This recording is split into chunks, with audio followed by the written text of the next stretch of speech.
Hello, everybody, and welcome back to A Better Life podcast with George and Steve. How are you, George? Fantastic. Thank you, Steve.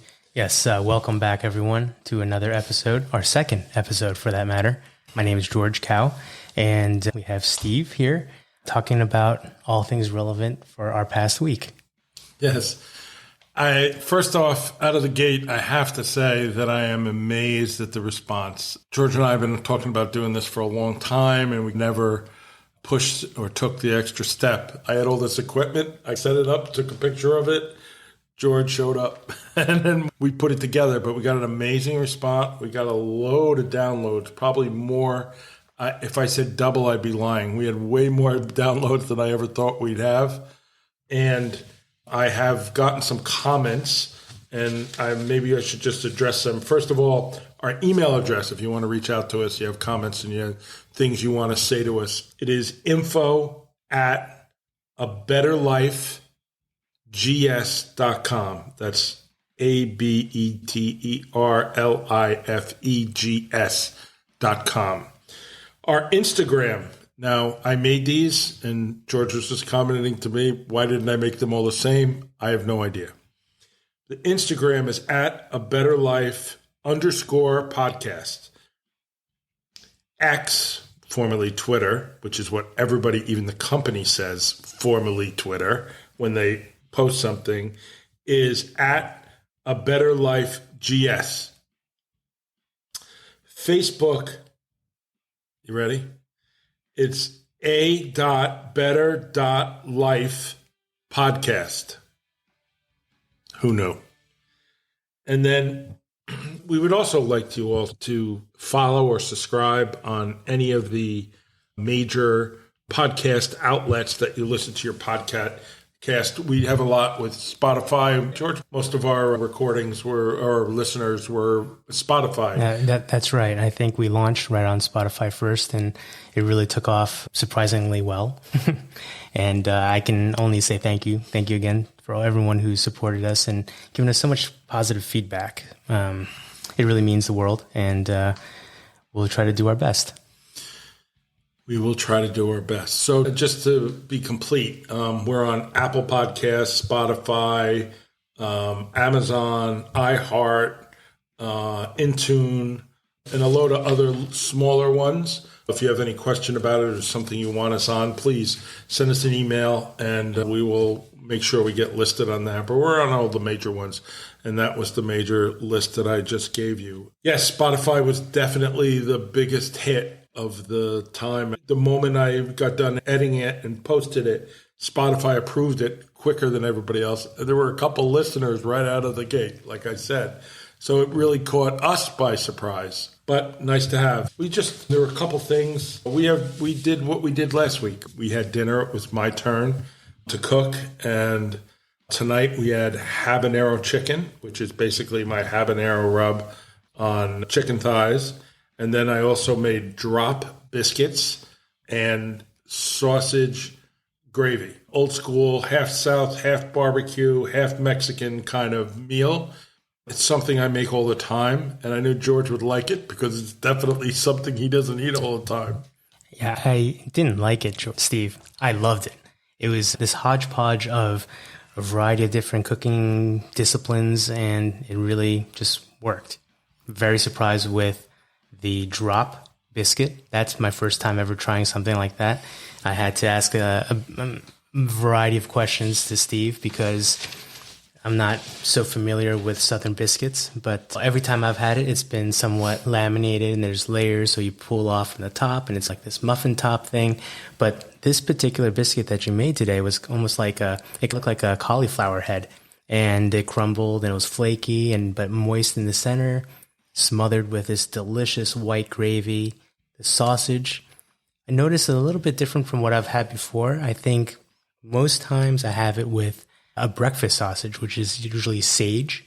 But this, I detected fennel immediately. And you said, yeah, exactly. This is your take on a Southern white gravy, if you will. I use Italian sausage, and I go to the butcher and get the butcher's Italian sausage. So you have all the great components in it, rather than when you a lot of times when you make sausage, and I have a sausage machine, though I've never used it yet, but that day's coming, obviously, because we have a podcast now. But you usually, if you're going to store it for a long time, you put a little pink salt in it, which is a preservative, and just to kill all the bacteria in case there's some that form. But when you make them fresh and you're going to sell them that day or the next day, you can get by without doing that. And it makes a considerable difference because it's not really though it's called salt, it's really a chemical. And you know what the chemical is, George? I don't know it off the top of my head. No, I don't. And I have it right in the other room, too. I could just go get it. But anyway, butcher sausage with fennel. Once in a while, I actually use hot Italian sausage, which really changes it up again. But since we had habanero chicken, I thought that was the way to go. That was our meal. George was impressed. I don't know why. I make it all the time. It's a simple thing. I use chicken thighs. It's important that you elevate the thighs out of the pan when you cook them in the oven. So how is it made? Habanero chicken is just habanero peppers, dried and then ground, but you could buy it. You don't have to do what I do. And it's salt, pepper, granulated garlic, granulated onion, a little paprika, and some cumin. Is all I use in my rub, and I can push that on the internet too, so you guys can see that. And I do it just like the way I do my barbecue. I take yellow mustard and I rub it all over the chicken and then sprinkle the rub on so it adheres and causes like a little bit of crust when you cook it, and it helps keep the moisture in. Then I dry brine it for a couple hours or overnight, depending on how much time I have, and then just cook it at 400. I cooked it at 400, and it takes maybe 45 minutes on regular thighs with the bone.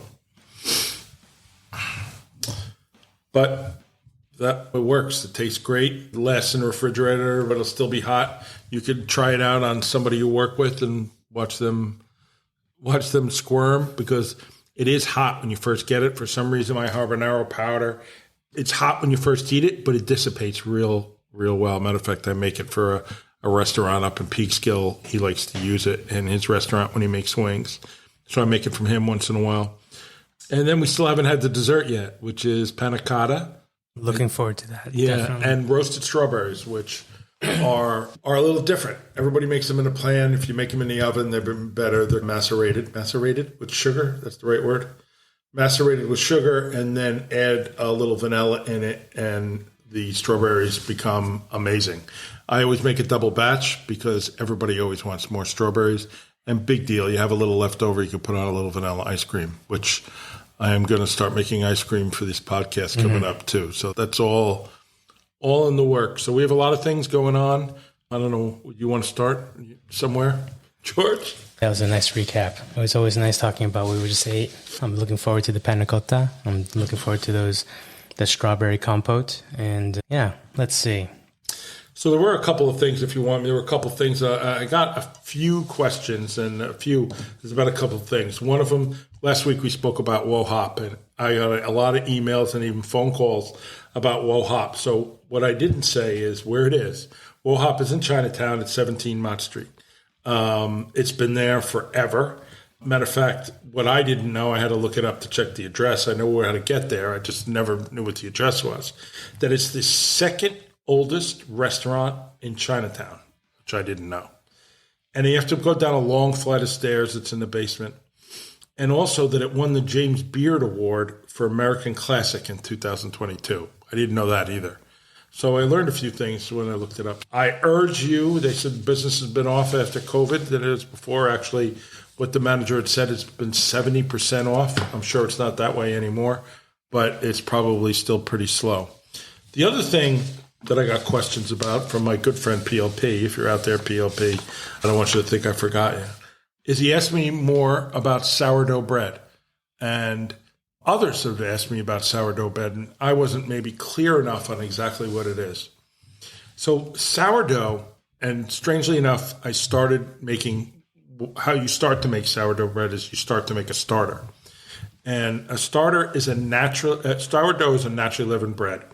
It's different than commercial yeast, and it's used to make bread rise. It's a fermented flour and water mixture that contains wild yeast and good bacteria to rise. So you actually use just plain flour and plain water. Now, is it important that I use bottled water from time to time because it doesn't have any chemicals in it.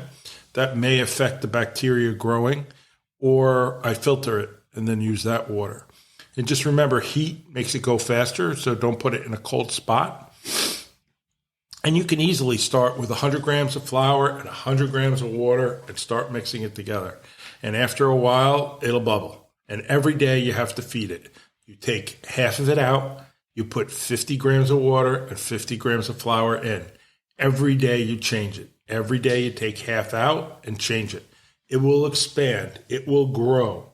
It also produces a tangy flavor and a slightly chewer texture to your bread.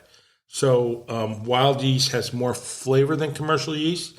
Some bakers mix them together, use starter and yeast. Actually, most do, or else starter takes a longer time to rise, where you could get a quick starter that'll rise in a couple of hours. Sourdough starter may take an entire night. Most people mix them together. The only other thing in the bread, you obviously take the starter and you put more flour and more water to make a bread. You also have to put salt. Salt's in everything. Salt's in us. Is one of the most important things that give it flavor. The other part about salt is you have to make sure you don't use rock salt or anything large, because then it doesn't really mix into the bread, because it's not a very wet bread. And the more you learn about bread, you'll learn that hydration is everything. But hydration is a complicated issue, and for now we're going to leave that alone. So that's what I have. That's what I did. I have a starter. I always keep some in the freezer. I keep it frozen, and I take a chunk off and then restart right there. And I'm growing my starter. Hopefully it's already bubbling, it's already fermenting, and hopefully by next week it will matured enough for me to bake a bread. And hopefully next week that'll be part of our meal. The second part of that is that last week, right after our podcast, I started brining a pastrami. George forced me pretty much, twisted my arm to go. George knows a lot about quality things, as being the connoisseur that he is. And he talked me into getting a brisket, a 17-pound brisket from Snake River Farms. I was going to smoke it, but those things take 20 or so hours, and I've lost a little bit too busy for that. So what I did was I trimmed it down, and I separated the point, which is the top fatty part of a brisket, and the flat, which is the leaner part of the brisket. Like when you go in and buy pastrami and you'll be in a restaurant and they'll say, what do you want? A good deli, like Katz's, will say, what do you want, the lean or the fatty? The point is the fatty, the flat is the lean.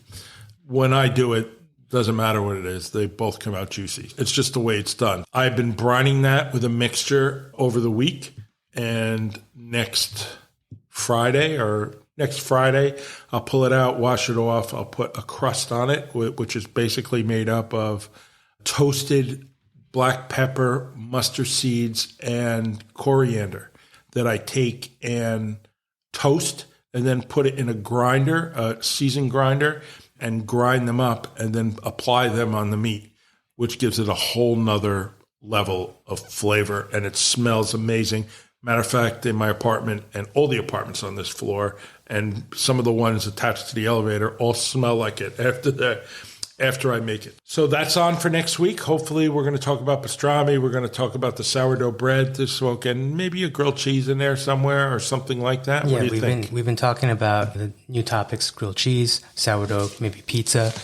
But everything comes down to fermentation, I think. I think that's going to be the main theme of our next podcast. And just to reiterate a little bit on fermentation, when it comes to sourdough, when it comes to a lot of these simple breads, it's, I believe, lactic acid and acetic acid. And these two elements, we're looking to lower the pH balance and create a higher acidic content, therefore pushing away potential foodborne pathogens that could ruin the food. Hundreds and hundreds of years ago, our forefathers figured out that, yes, if you lower the pH balance and create a more acidic starter, that all the unnecessary bacteria would not propagate, and you would have a longer lasting food.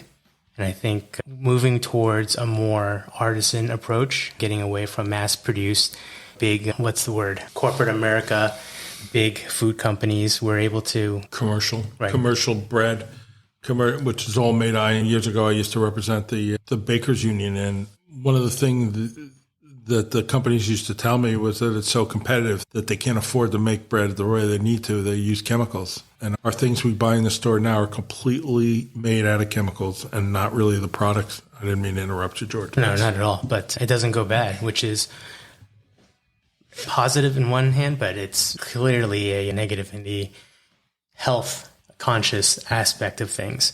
Yeah, it's a double-edged sword here where we're looking to work in our busy work weeks, and most people don't have time to hit the grocery on a daily basis, and therefore you need something a little more shelf stable. The sourdough is really the answer once again.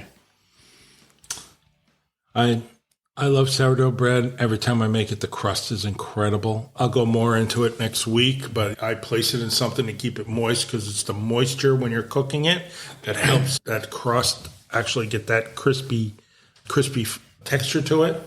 And I remember the first time last week we talked about poulon. The first time I made it, it was so crispy. I took a bite into it and I broke my tooth. So I knew it was perfect. So I wanted to bring up the big seasonal change that we're experiencing. Right after we recorded our inaugural episode last week, the next few days, I found myself waking up at 55 degrees in the morning. There's frost I should say just condensation built up on the car, but what a surprise. And one positive thing I think that I can say is the menu selection in the area with the restaurants has significantly changed and shifted towards a more fall type of fare. I see a lot of duck. I see lamb. I see polenta. I see risotto, heavier, possibly stick to your ribs type of dishes. Maybe some braised short ribs have been starting to come up on the menus. And it's really probably the most dynamic change in the restaurant industry when we're talking about seasonal changes from summer to autumn. It's a big deal for a lot of kitchens to change up things, wine directors to change up the wine menu. And it's really a new face that restaurants have moving into third quarter. And you could tell the restaurants that really thought this out. You could see how they didn't just change what they make, but they changed the herbs they use. They changed the sides. They changed the meats. That kind of change always reminds me of Italy when I was there, and that you can go from region to region, and you may have the same dish on the menu, but that dish has the herbs and spices from that region and no other region. So everywhere you go, it all tastes differently. Yeah, we're so fortunate that logistics is so good in our part of the world. But when you go back to the old world, you rely on regionality and agriculture that you find maybe 5 kilometers away. The amazing part of old world type of cooking is the fact that you rely on a day's walk distance to find what you need to cook and what you need to eat. True. Very true. And it's one of those things. I'm just going through my notes here to see if there's anything else from last week that people asked me. We talked about restaurants. We talked about our favorite place to eat. And the only thing that using habanero made me think of is some local Mexican restaurants that I really like. And one of them is Vega, which is down the street. And George could talk about some restaurants too. Vega is in Hartsdale, on Hartsdale Avenue. And their food is always fresh. I order it sometimes twice a day. I have it ordered because they make an avocado salad. Vega, it's on Hartsdale Avenue in Hartsdale.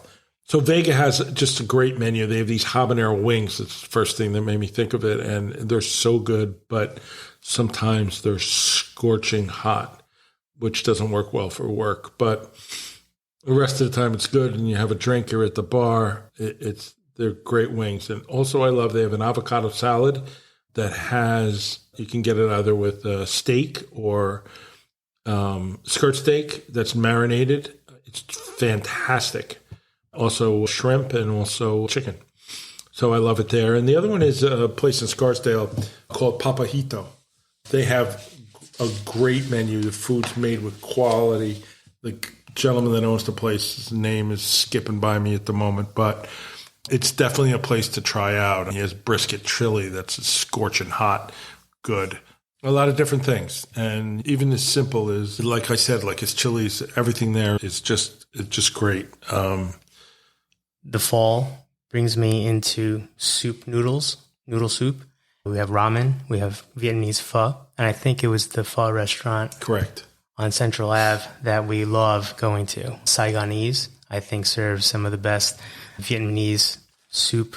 And yeah, I oftentimes, for some reason, I always want to go on a Monday. And maybe it's because they're closed on Mondays that I want to go on Mondays. But it's a wonderful place. So if you've never been before, absolutely try their house pho. And the owner is very proud of his, what does he call it? The stew. The beef stew. Beef stew. That's what I get all the time. I'm sure that's what you get too. Yes. So the beef stew has brisket, and I don't know, does it have short rib too, or is it just brisket? I think it might be the short rib and brisket combo. So it's so good. It's like a crossbreed of a beef bourguignon with a regular pho broth, and it's hard. It's got the heartiness, but also the cleanliness. It's tremendously flavorful. It's great. It's great. And you can get it egg noodles or rice noodles. I get whatever the regular noodle is. Is it rice? I think the rice is the standard. Yeah, that's what I usually get. But I remember I used to go there with someone who always got egg. But I love that place. And you think you want to try something else, and every time you go in, you look at the menu, and then you order the same thing over and over again. Your body remembers something that it loved, and it goes right back to it. Yeah, it's been a while. I think later on this week, we'll have to stop by there. But yeah, these restaurants sometimes become a cyclical type of a treat. When the weather gets colder, you tend to lean towards a certain type of food. And I think soup noodles are great. True. Another thing that I wanted to start talking about, and I don't know if George and I talked about it maybe briefly before we both sat down, was that I have a movie fixation. I don't know what to say, and George will tell you that I have a movie fixation. And most of that, you come into my house and I have lobby cards from great movies all over the place. They used to be in my office, but I moved them when I moved in here. Mostly Martin Scorsese, and I have The Godfather. I have some other things, but that's for sure. Your love for the cinema is second to none. Tend to collect things, and I'll buy my fair share of movies on Apple TV and whatnot. And I have a collection so my kids can pick up their iPad and watch some movies. And I thought I was excessive with maybe 150 movies in the library. Then Steve said, what do you want to watch one of these days? And he started scrolling. And I think the number was like 2,400 movies. 1,200 movies. Okay, half. I embellish a little bit, but 1,200 in his library. That is a significant number, people. Yeah, I have some favorites, though. I'm a big Stanley Kubrick guy. It's funny because you're saying things are around. There's an ashtray over by the television that I bought at a movie auction, and there's always been a rumor that NASA went to Kubrick after they filmed 2001 and whatever it was, 68, and that if the moon landing failed, they were going to use his miniatures to fake the moon landing so they can end the space race right then and there. And Kubrick's never spoke about that. Well, he's passed away now, but he never spoke about that. And he never denied it. And no one else actually, NASA, I don't think ever really denied it either. And it's funny that he alluded to it a few times. And one of the times was in The Shining. And there's a documentary called Room 237 that's based on the symbolic nature of things inside The Shining, the masterpiece of horror movies. I don't like horror movies, but it is a masterpiece of horror movies. Everyone says that. And the child, the main character, one of the main characters, the son, is wearing an Apollo 11 t-shirt, or sweater, that is, and throw it out there and rub your face in it. this happened. What's interesting is that when Kubrick finished 2001, he made a commemorative ashtray. And he only made a few of them, not a lot. I don't know how many he made. And he gave them out to souvenirs to people that worked on the movie. I bought one. And what's really interesting about it is that instead of putting the symbols on the ashtray that represented the spacecraft that are in the movie 2001, the spacecraft that are symbolized on the ashtray are all Apollo 11 spacecraft. The lunar lander, the Saturn V rocket. It's just peculiar. If that story was not true, that NASA went to him, why did he do something like that? Oh, that's one of the great movie mysteries that'll never be answered. I spent a lot of time reading things that people wrote about him, and some of the people, there's a couple documentaries out there by people that worked directly for him, and they've never really been able to explain that. But Kubrick is definitely one of my ones. Let's just do a little bit more footage on the earlier segment. So Steve, today you created this amazing Southern-inspired dish. I think we were talking about it being slightly Southern, slightly, was it Jamaican, slightly Mexican. This amazing dry rub that you put on, was it chicken thighs? Mm-hmm. You roasted them, very tender, juicy, perfectly cooked. But the star would have to be what you call drop biscuits. And this is a new term I've never heard of before, but I'm not much of a connoisseur of Southern cooking, and I've traveled through my career through Charlotte and Fayetteville down to Augusta, Savannah. But drop biscuits, can you tell me a little bit about where that came from in your repertoire and this amazing savory white sausage gravy? It didn't have the typical breakfasty type of essence. Yeah, I'd love to hear a little bit more about the inspiration and where all this came from. It's funny because I have a little cheat sheet. I know what I like in it, but I want to make sure that I get it right, that I get because I don't write anything down. I basically follow a recipe that I take off the internet, and just for the proportions, and then I change everything. So drop biscuits are basically just that. You make this dough, but it's not really a dough. Because it's super dry. It was as if you crumbled up drywall, and it was this like flaky, crumbly type of concoction. And I happened to catch you ladling them into the muffin tin, and I was like, Steve, there's no way that thing's going to bake and be moist and delicious. And I was proven wrong. That thing was absolutely incredible. I like them. It's not really a tin. It's a cast iron. Okay. So I found, I don't know where it came from, but I like cast iron. I do a lot of things at cast iron. When I take seasonings and toast them, I use cast iron. When I do a lot of things, I make Dutch babies. Do you ever have a Dutch baby? All right. That's on the list for dessert for next week. I make Dutch babies. I use cast iron. So somewhere along the line, I was in some store and I found a cast iron pan for biscuits that had little circles of biscuit holders. I was like, wow, because I make them drop. They're drop biscuits. You take flour, 2 cups of flour, 1 tablespoon, I use 2, of baking powder. So that gives you the rise. You have to make sure you use enough salt. Use 1 1/4 to 1 1/2 teaspoons of salt. But so now you put this in there, you sift it all together like you do, a good baker does it. And then after you sift it, it mixed everything together well. I don't really sift it. I mix it up with a spoon to the extreme. Then, so those are your dry portions. Then you take them ice cold. I sometimes take them out of the freezer. Today I didn't. Ice cold stick of butter, and you cut it up into little pieces. And you stir it into the flour, much like you're laminating, but you don't laminate. And what you do is, as that butter begins to melt, you stir the flour, and that flour sticks to the butter. And you create these little butter crumbles. And for some reason, that makes it fluffier. So now you have this mixture. I like a little sweetener in mine. Some people put sugar. I put honey. Every recipe you look for drop biscuits out there, nobody does any of that. But it's just such a difference. I put honey in. I put as much honey as I think is needed. I don't know how many. 3 tablespoons, 2 tablespoons. And then milk. You can use regular milk. You can use buttermilk. I tend to use half milk, half cream. I think the cream makes it a little stickier together. It's a little thicker. I use anywhere from 3/4 of a cup to a cup.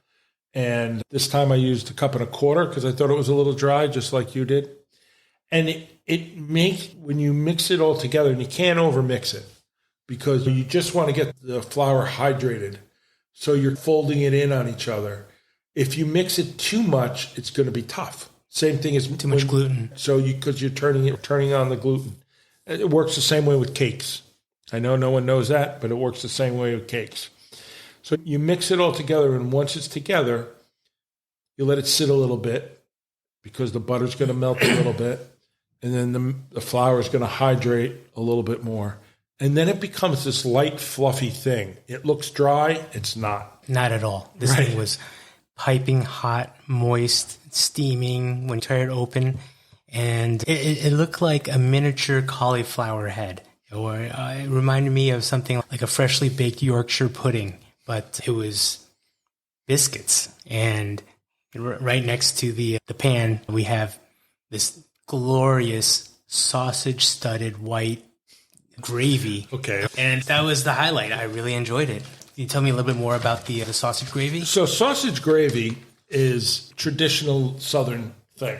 I remember the first time I had it, I was driving to Florida, and we stopped in South Carolina. Every Bojangles, every Waffle House, right? Waffle House has great ones. Absolutely. And I said, holy mackerel, this stuff is great. It'll kill you. It thickens your blood, but it's great. And I thought to myself, I hate breakfast sausage. I don't know anybody that really likes breakfast sausage. Is that because of the sage?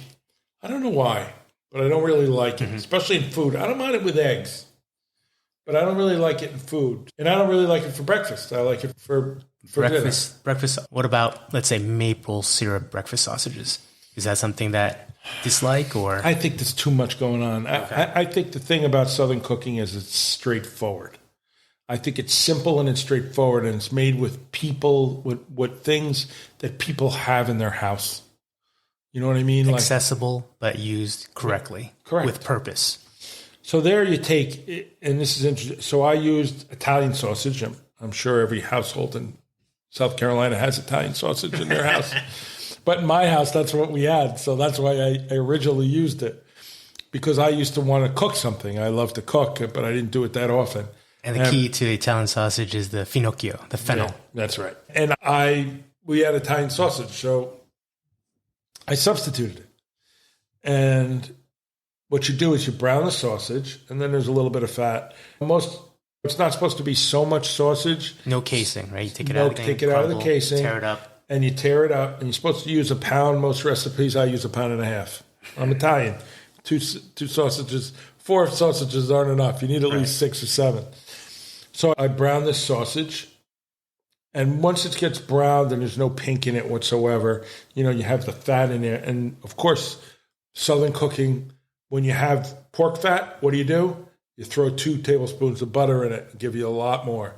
So once that's all melted between the pork fat and the butter, you have this thicker, fatty substance.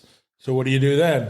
You throw flour into it to thicken it up. So you throw a simple roux. I use 1/3 of a cup. You have to be careful. If you have it too hot, it dries out. But don't worry if it dries out, because the next thing you're going to do is you're going to add 3 cups of milk. So I've used milk and cream, but it makes it heavy. And you have to be careful you don't use too much butter, because it makes it so buttery you can't eat it. And when you get it, you want to eat a lot of it. So you don't want to make it too buttery. So you take the milk, 3 cups of milk, and you put it in there, and you just start stirring and stirring. And you try to, all the flour that may have dried onto the pan, you're stirring it, trying to loosen that up like you would use wine to You're right. You want deglazed. Deglaze the pan. Did you first remove the sausage bits, or was that all No, on? it's all in there. Everything. Grandma's recipe. Another Wooden key to spoon Southern cooking. Right. Everything goes in at once. So the milk goes in there, and as the milk heats up, you put garlic powder, seasoned salt, regular salt, and then black pepper. And I put black pepper. I didn't put enough in. I like it peppery. I think black pepper. I use the large coarse black pepper because you get it caught in your teeth and it's good. And then you just cook it till it gets thick.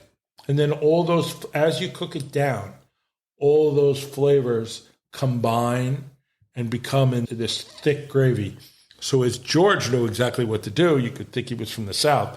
I don't think he's from the South. And then he ripped the biscuit open and ladled that gravy right in the middle of it. And when he opened the biscuit, he was shocked because it was fluffy, it was hot, it was moist. Because I think he opened it because he thought he needed to put the sauce in there to keep it moist. Well, I was looking for a toothpick, right, to poke and see if it was done, and I opened it up and it was voila, like it was perfect. Yeah. Then the magic gravy just took it to a whole different level. You can taste the essence of the honey. You can taste the essence of the butter inside the biscuit.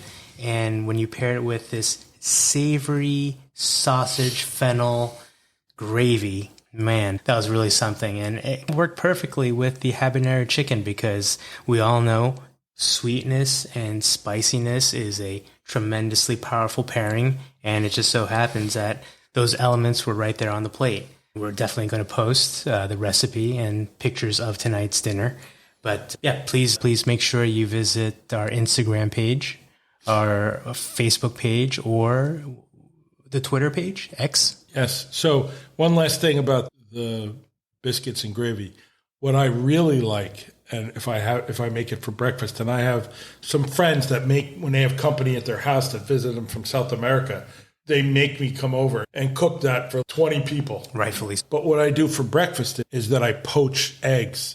And I drop a poached egg in the middle of the muffin and then pour the sauce over the top. Absolutely. And I poached eggs perfectly, like you would cook a hard-boiled egg 6.5 minutes, so that the yolk runs into the muffin and the juice. And it's phenomenal. I love it. The perfect sauce. It is. You can't eat too much of it because it's heavy. And I'm on a diet, strangely enough, so... That was definitely a treat for today, and I will definitely be thinking about making that on my own and perhaps make it for my kids. I think they would absolutely devour that. I think they would too. Next week, we're looking at maybe grilled cheese. We're looking at pastrami. Pizza. And to go with that theme, George has a friend who has a pizza podcast and travels everywhere for pizza, and we'd love to get his views on dough and those kind of things. Just talking about fermentation, hydration, flour quality, gluten, all these things that make a good pizza. And he travels and does competitions across the country. I think Jim would be a fantastic addition to, and probably a nice guest speaker to our podcast, A Better Life.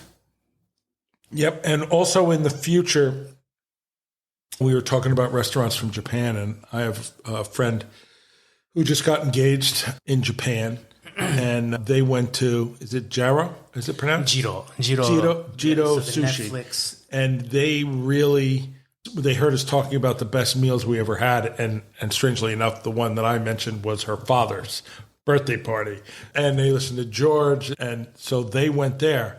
So we thought it would be appropriate for us to have them on, maybe not next week, maybe the week after, to have them on and let them talk about their experiences. They also got engaged that night, so I wouldn't mind hearing about that too, but halfway around the world. So yeah, a Japan trip, a Japan eating trip, that is definitely in my wheelhouse. We've spoken about this a few times, but I do eating tours in Japan, and it is a fantastic way to explore Asian cuisine, and especially interesting Japanese dishes and cuisines that you normally don't see in our regular restaurant fare. That's a whole independent podcast that we can talk about, is eating through Japan, eating through Asia, or just eating through different corners of the world.